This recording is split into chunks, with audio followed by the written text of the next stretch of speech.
Welcome to Radio Express American News, presented by Vibha Ramesh from Los Angeles, United States. Data as of 9:25 a.m. on Sunday reveals that the total number of coronavirus cases has reached 141,075 across the state of Florida, which includes 138,567 Florida residents and 2,508 non-residents.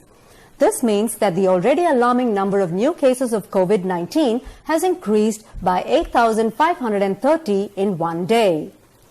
The number of single-day cases registered over the last 3 days accounts for nearly 30% of the state's overall tally. Owing to the continuous statewide spike in new cases of COVID-19, U.S. Vice President Mike Pence has cancelled campaign events for this week. Nevertheless, he will still meet with governors and health teams of the states concerned. In another instance, Pence noted that young people failing to adhere to social distancing guidelines would be partly responsible for the rapidly and continuously increasing coronavirus cases across the nation. On Sunday, he commented on CBS's Face the Nation. What is happening here is a combination of increased testing. We're able to test a great deal more Americans than we were able to several months ago.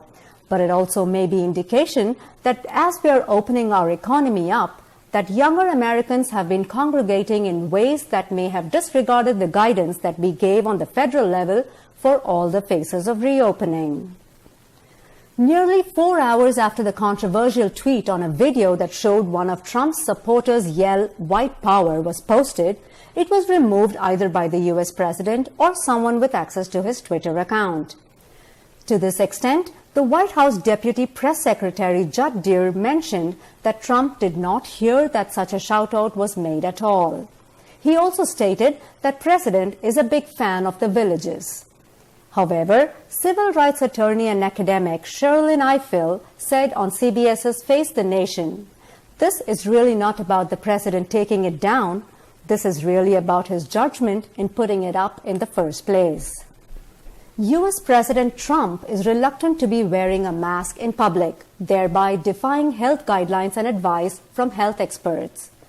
According to him, masks are a double-edged sword that is worn as a political statement to show disapproval of him, rather than a health precaution. That being said, the Centers for Disease Control and Prevention continues to recommend wearing of masks when going out in public, as it helps reduce transmission of the virus, as also slows down its spreading. In an unfortunate incident 1 month after the peaceful protests in Jefferson Square Park in downtown Louisville, a shooting took place on Saturday night at 9 p.m. The shooting occurred at the site of the ongoing Breonna Taylor demonstrations and killed one male victim and injured another, both of whom have not been identified by the Louisville police. No one has been arrested in this connection as yet, and investigators are still working on the case as of 4:05 this morning.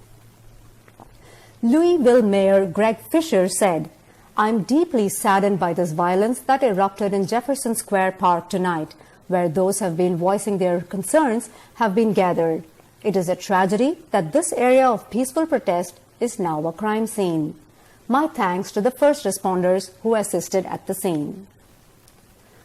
The latest company to join the list of companies that are addressing hate speech is Starbucks.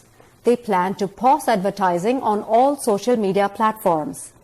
Further, they will have discussions with media persons and civil rights organizations to curb the spread of hate speech. With that, we come to the end of this news bulletin. Thank you for joining us. Stay tuned for the next program on Radio Express. Radio Express. Radio Express.